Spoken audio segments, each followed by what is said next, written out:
Olá, pessoal! Nesse vídeo aqui a gente vai fazer o resumo dos estudos cirúrgicos recentemente apresentados aí no Congresso Mundial de Tumor Neuroendócrino, o ENETS. E para fazer esse comentário, esse resumo, eu trago aqui o meu colega, o Dr. Eber Salvador. O Dr. Eber é cirurgião oncológico e lidera comigo o Centro de Referência de Tumores Neuroendócrinos do AC Camargo Câncer Center. Dr. Eber, então, você pode resumir os estudos principais aí. Tá certo, obrigado, Raquel. Olá, pessoal. É um prazer estar falando com vocês aqui nesse canal, tá? A ideia é a gente trazer o que foi discutido de temática cirúrgica no Congresso Mundial de Tumores Neuroendócrinos, como a Raquel comentou, mas eu vou começar com um outro trabalho que não foi apresentado lá, e na verdade no Congresso da Sociedade Europeia de Oncologia, mas é algo que muita gente tem dúvida, é muito prático, que é o estudo ASPEN, que é um estudo que acompanhou pacientes com tumores neuroendócrinos pequenos do pâncreas, menores do que 2 centímetros, e muitos de vocês sabem que o acompanhamento é uma estratégia quando esses tumores são bem diferenciados, ou seja, eles têm uma agressividade menor, uma chance de se disseminar também menor, e aí o acompanhamento é possível. Então, existem os critérios, isso já está nos guidelines, mas esse estudo é a base desse tipo de conduta conservadora, né? Então, eles seguiram mais de 1.000 pacientes, desses 1.000 pacientes, 834 não foram operados, e por um período aí de quase 5 anos de acompanhamento mediano, desses 834, apenas 33 vieram a ser operados. E vieram a ser operados, às vezes, porque o tumor crescia um pouco, ou porque passava a ser a opção do paciente ou do próprio médico que estava acompanhando indicar a cirurgia. E nenhum desses pacientes que foram operados no acompanhamento apresentava metástase, nem nos gânglios e nem em outros órgãos. Então, o estudo conclui que o acompanhamento ele é seguro, que a gente pode seguir fazendo exames, né, Raquel? E se a gente detectar alguma mudança do padrão da doença, ou crescimento, ou qualquer outro sinal de agressividade, a cirurgia pode acontecer sem um prejuízo das chances de cura do paciente, mesmo com o período em que ele ficou em acompanhamento.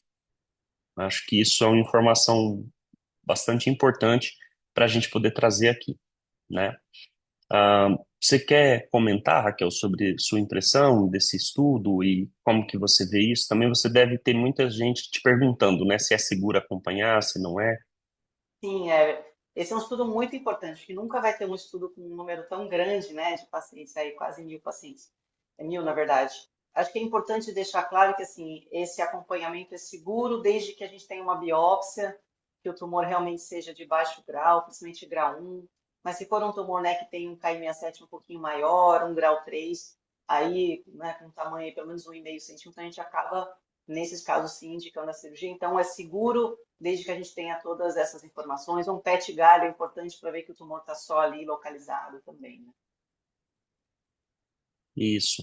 Acho que fica essa mensagem de que, atendidas algumas condições, o paciente pode não ter o medo de acompanhar, né? Porque é o que a gente vê muitas pessoas, às vezes, preferem ou procuram a cirurgia pelo medo mesmo de estarem convivendo com um tumor e estarem observando um tumor, mas traz para a gente essa segurança de que se essas condições forem atendidas, é seguro acompanhar, tá? Bom, esse é um estudo, então, que foi apresentado no Congresso Europeu de Oncologia. Agora, falando propriamente do ENETS, a gente teve dois estudos que eu acho que são bem importantes da gente comentar, três, na verdade.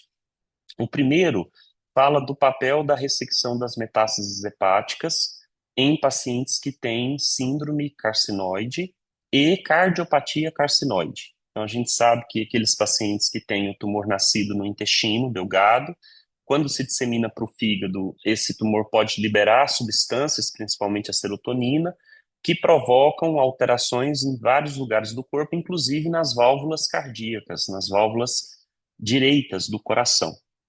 Então, existe uma cardiopatia chamada cardiopatia carcinoide. E a gente sabe que quanto mais controlado tiver essa produção hormonal, e a gente usa medicações para isso, hoje as injeções, os análogos de somatostatina, e outras medicações controlam a produção do hormônio e evitam ou não permitem que a cardiopatia piore. E por muito tempo, qualquer sinal de cardiopatia foi considerado uma contraindicação, por exemplo, para a abordagem cirúrgica do fígado, porque se temia que esses pacientes tivessem mais complicações. E esse estudo é um estudo da Mayo Clinic, é um estudo grande também, que mostrou o resultado primeiro, da segurança da cirurgia nesse grupo de pacientes que já tem algum grau de cardiopatia carcinoide. Claro que não é um grau descompensado, né? Precisa estar medicado e acompanhado, mas mostrando que foi seguro, eles não tiveram um aumento de mortalidade e de complicações pós-operatórias nesse grupo, mas também mostrando o impacto da cirurgia no controle da própria cardiopatia, evitando que ela piore, porque diminui a produção hormonal, diminui os níveis de liberação de serotonina e de outros agentes, e a gente tem um controle, uma estabilização da cardiopatia. Então, achei esses resultados bem interessantes, né, Raquel? O que que você achou? Eu também, Eber, e coloca aí um dos tratamentos da síndrome carcinoide é a própria cirurgia de ressecção de metástases do fígado, né? É uma linha de tratamento, e é uma linha de tratamento muito efetiva, porque quando você vai lá e retira volume de tumor, retira volume de tumor que está produzindo hormônio, então melhora sintomas e previne a evolução dessa complicação que é a cardiopatia carcinoide. Acho que só deixar muito também claro aqui para o pessoal que assiste que essa decisão de operar o fígado quando o paciente tem a cardiopatia é muito importante ser feito num centro que tem experiência em tumor neuroendócrino, tem a discussão ali multidisciplinar com o cardiologista, o cirurgião, o oncologista, o endócrino, todo mundo vendo junto ali, porque realmente, se for indicado numa situação que o coração não esteja funcionando tão direitinho, pode piorar muito a parte cardíaca, né? E o paciente até falecer do procedimento. Então, isso tem que é seguro desde que bem indicado e avaliado direitinho, né? Com certeza, eu acho que a mensagem é essa, um estudo que foi feito na Mayo Clinic, com uma baita estrutura de cuidado durante a cirurgia, de pós-operatório, de UTI, obviamente, e para reproduzir esses resultados, a gente tem que estar com uma estrutura parecida, né? A gente tem esse centro multidisciplinar lá no AC Camargo e esse cuidado com essa discussão também envolvendo no planejamento do procedimento os colegas da cardiologia, da anestesia, para que esse resultado possa ser reproduzido, né? Mas é bem interessante, acho que abre aí, reforça a possibilidade de a gente usar a cirurgia como uma linha de tratamento também para esses pacientes. O outro estudo que eu achei interessante, Raquel, foi aquele estudo do transplante hepático, né? Então, revisitando a questão do transplante hepático, e muitos pacientes perguntam sobre isso. Aquela situação onde você tem metástases de tumores neuroendócrinos para o fígado e não é possível fazer uma cirurgia porque elas são muito espalhadas e a gente não consegue oferecer um tratamento cirúrgico onde a gente retire a parte doente do fígado, né? O transplante ele foi já investigado e é até no Brasil autorizado para metástases hepáticas de tumores neuroendócrinos. Diferente de outras indicações, onde o paciente ganha uma priorização progressiva na lista, né, quando está aguardando a doação de um fígado, o tumor neuroendócrino ele também ganha uma priorização, mas essa priorização ela não é progressiva, ele chega até um certo ponto, o que faz que às vezes esses pacientes tenham que esperar bastante tempo para conseguirem ser transplantados, especialmente aqui em São Paulo. Mas por muito tempo se teve uma crítica a respeito do transplante, porque a maioria, a grande maioria dos pacientes apresentavam recidivas da doença num curto espaço de tempo após o transplante. Então, metade ou mais dos pacientes já tinham recidivado em até 2 anos após o transplante. Esses são os dados históricos que a gente tinha de resultados de transplante para tumor neuroendócrino. E agora esse grupo escandinavo trouxe uma sequência, né, uma série de 33 pacientes, onde eles têm uma sobrevida livre de recorrência em 5 anos de 72%. ou seja, a maioria dos pacientes estavam livres de doença em 5 anos, mostrando então que com um critério mais seletivo, né, para selecionar os pacientes, um critério mais rígido para selecionar os pacientes, eu acho que a melhora dos exames de imagem. No passado, muitos pacientes eram transplantados sem ter uma avaliação, por exemplo, com um PET galho. A gente sabe que é o principal exame para detectar doença fora do fígado, metástases fora do fígado. E agora, com esses critérios mais rígidos, mais bem delineados, parece haver um benefício, de fato, para um grupo de pacientes que possam receber o transplante para tratar a doença hepática exclusiva, né? Quando ela está restrita no fígado. Eu acho que o dado é interessante, traz essa informação. Como eu disse, é uma opção de tratamento que a gente já tem estabelecida no Brasil, então está na legislação a indicação de transplante para tumor neuroendócrino. Fica aí a gente tentar pensar nisso como uma sequência do tratamento, né? Então, como que a gente vai encontrar o paciente, entender a doença, para saber que naquele caso vale a pena fazer uma cirurgia do porte de um transplante que o paciente tem um baixo risco de recorrência após o transplante, porque a gente sabe que o manejo da doença após o transplante é mais complicado, né, Raquel? Então, esse é o desafio, mas traz essa informação que se a gente selecionar bem, a gente pode beneficiar alguns pacientes. É, Você quer comentar? a gente tem indicado até pouco, né, nas nossas discussões lá no Camargo o transplante, mas acho que esse estudo ele muda, né? Então a gente vê aí mais de 70% dos pacientes sem evidência de ter qualquer tumor neuroendócrino depois de 5 anos. Então eu acho que se bem selecionado é um tratamento potencialmente curável, né? Num cenário onde antes talvez não tivesse outros tratamentos tão bons, né?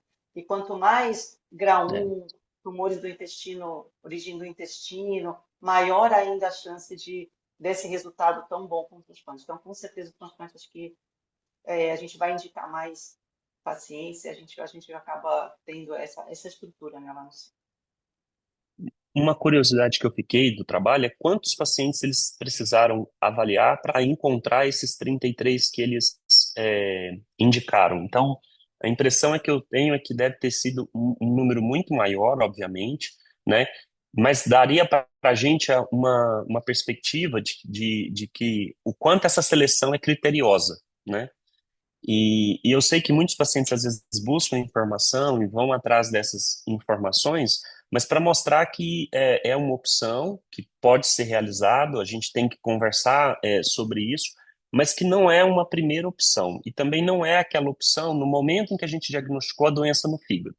A gente precisa entender como que essa doença vai se comportar para a gente poder tentar reproduzir esse dado de uma sobrevida, né, de um tempo livre de doença bastante grande aí depois do transplante, né?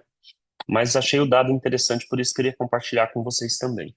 E o último estudo, que é uma análise de duas séries, uma americana e outra europeia, de pacientes com tumores neuroendócrinos do intestino delgado, metastáticos para fígado, para outros sítios, onde não era possível remover as metástases, fazer cirurgia para as metástases, mas esses pacientes foram operados dos tumores primários, ou seja, o estudo tenta avaliar qual o benefício da gente operar o tumor do intestino quando as metástases não são ressecáveis, né?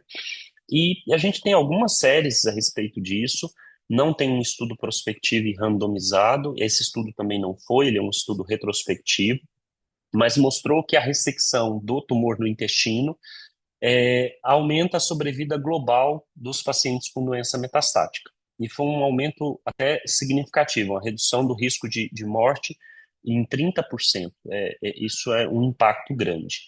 Eles fizeram uma análise que mostrava que essa redução não era para sobrevida câncer específico, ou seja, não necessariamente essas pessoas que não operaram o intestino faleciam do câncer ou por ação do câncer. Mas, como é um estudo retrospectivo, é difícil você dizer, né, se o paciente que tem, a gente sabe que os pacientes que têm tumores no intestino, às vezes têm obstrução intestinal, tem cólica, tem dificuldade para se alimentar. Então, às vezes, o paciente tem alguma questão relacionada à obstrução e aquilo não é contabilizado como se fosse do tumor, e na verdade né? Então, A minha visão particular sobre esse assunto, de muito tempo a gente debate isso em congressos, é que também não como primeira opção, se você não tiver uma obstrução clara, mas em algum momento da jornada do paciente é importante ressecar o tumor do intestino, para evitar as complicações locais, porque essas células liberam substâncias que agem ali no intestino também, provocam uma fibrose, essa fibrose vai envolvendo o intestino, e muitas vezes se a gente deixa passar muito tempo, para resolver a gente tem que ressecar, retirar muito mais intestino do que precisaria se a gente tivesse abordado lá precocemente. Então, eu acho que quando esses pacientes, de novo, é aquela importância da discussão multidisciplinar, né, Raquel? Não só o cirurgião tomar a conduta, não só o oncologista tomar a conduta, mas eles sentarem, conversarem e traçarem uma jornada para o paciente que em algum momento vai passar pela cirurgia do intestino para evitar essas complicações, né? O que você acha disso? Eu concordo, é bem assim, na boa parte dos pacientes que a gente vê, a gente acaba indicando justamente porque em algum momento o paciente vai ter dor, aquilo pode obstruir. Uma cirurgia de emergência é uma cirurgia que tem muito risco, pode ter ruptura do intestino, infecção. Então, a gente acaba indicando eletivamente antes que essas complicações apareçam. E é uma cirurgia, acho que você pode falar, mas não é uma cirurgia de grande porte, é uma cirurgia relativamente mais tranquila, né, de se fazer, quando ela é eletiva, né, programada. Com certeza. Acho que esse é um ponto, né? Se a gente entende o comportamento da doença, por exemplo, se o paciente tem metástases no fígado, se ele tem síndrome carcinoide, ele tem algumas outras questões que precisam ser compensadas, né, e manejadas antes da gente indicar a cirurgia do intestino. Mas, assim que a gente atinge essa fase de estabilidade, controle da doença, eu acho que o quanto antes fizer a cirurgia do intestino, a gente consegue oferecê-la com menos risco para o paciente, com menos risco dele perder muito intestino, né?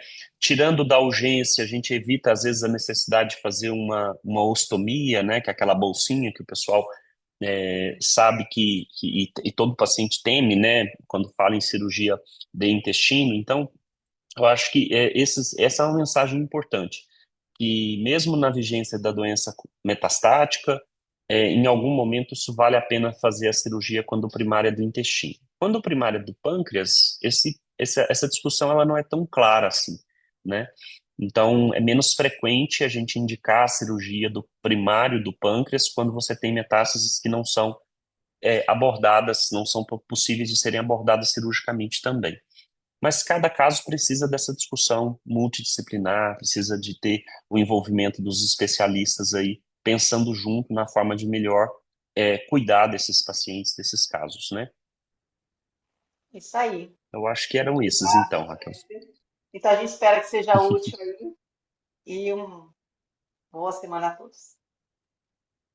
Com certeza. Um grande abraço, pessoal.